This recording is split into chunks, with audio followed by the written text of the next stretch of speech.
Granda, can I hear another tale? Another story? Which one would you like tonight, little missy? How about this one?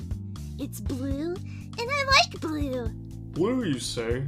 Well then, you have an excellent taste, dear. I think you'll enjoy this one very much. The Star-Eyed Stranger.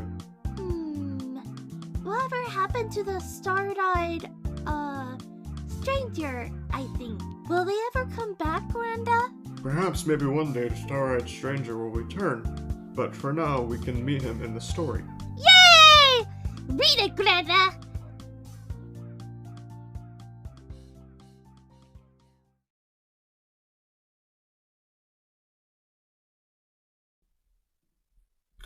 They say in the age before iron had a name, when frost could bite without fire to fight it, a figure came walking out of the woods, barefoot, blue of skin, and bound with a rope of old boat hemp.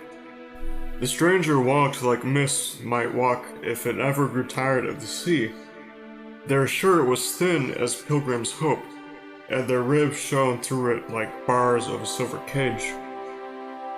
Some swore the stranger was a man, others a woman, but most agreed neither word quite fit. Their voice was like the sigh of wind in an empty cellar, soft, hollow, but carrying something older than speech. There were stars upon their cheeks, not painted, not pricked by needle or ink, but grown there, as if the night itself had touched them and left its mark. Their ears were sharp as blackthorn's spire, and when they smiled too wide, too freely, it was the smile of someone who had never lived beneath a roof. We did not ask a name at first, for our names have weight, and no one wished to crush the thing before us with the burden of being known. But one evening, by the warmth of our hearth, when curiosity burned brighter than good sense, we asked who they were. The stranger only laughed, a sound like melting frost, and said, "Call me something warm, something that fits a thing like me.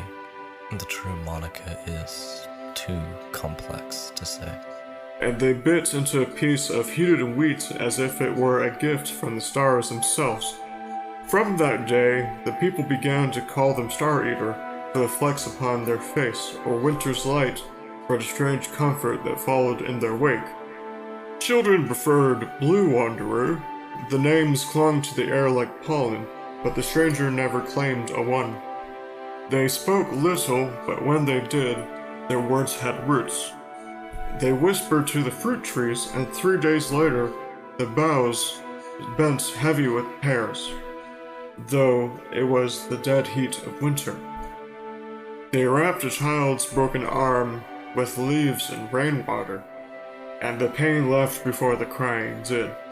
They taught us to gather the dew before dawn and boil it with mint and honey, so that even the oldest men's cough quieted when they drank. When they asked where they came from, the stranger pointed to the heavens and said, "Farther than your prayers can reach." We took it to mean perhaps the far coasts, or some wandering tribe.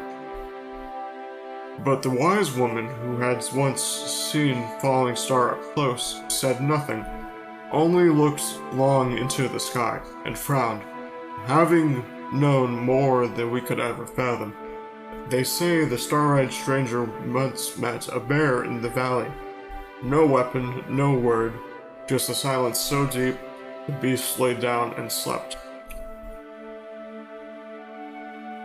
They say that when a thunderstorm broke one summer's night, the stranger danced barefoot in the mud, and no lightning struck the village that year. And they say when an old woman lay dying, the stranger kissed her brow, and she smiled and murmured, "He is going where fruits grows in the winter, where the stars drink water." After that, folk began to wonder whether this being was ever meant to stay. Now there are many endings to their tale, as old stories like to wander. Some say they laughed once too loudly at a soldier's jest, tried to buy a cannonball as proof of courage, and broke their teeth in the attempt, bleeding star-white all the while. Others whisper that the gods, tired of losing what was theirs, sent a wind to call them home, and they stepped into it without looking back.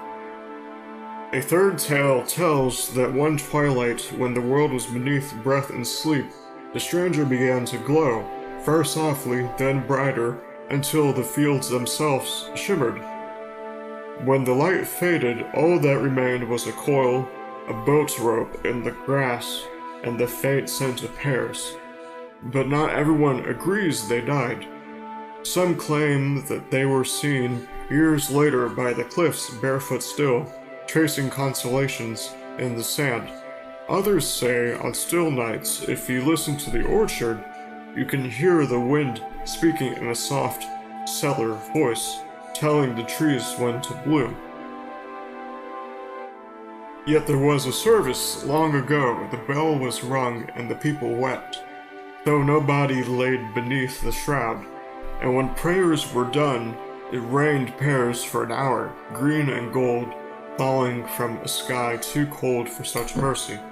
To this day, when winter's breath glows sharp and the frost threatens the roots, many leave fruit at the edge of the wood, not for wolves, not for birds, but for the one who came barefoot and nameless in the forest.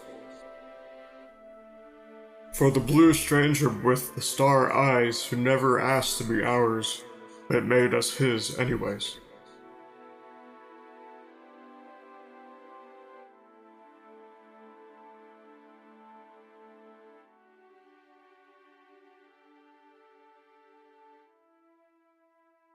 So how was the story, little missy?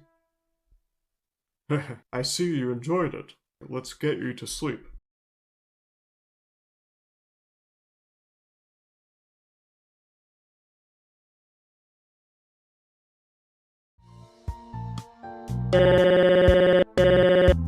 It depicts me as a bit too important, but yeah, kinda.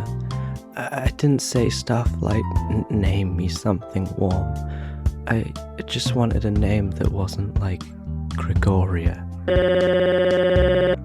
Leave me alone about it.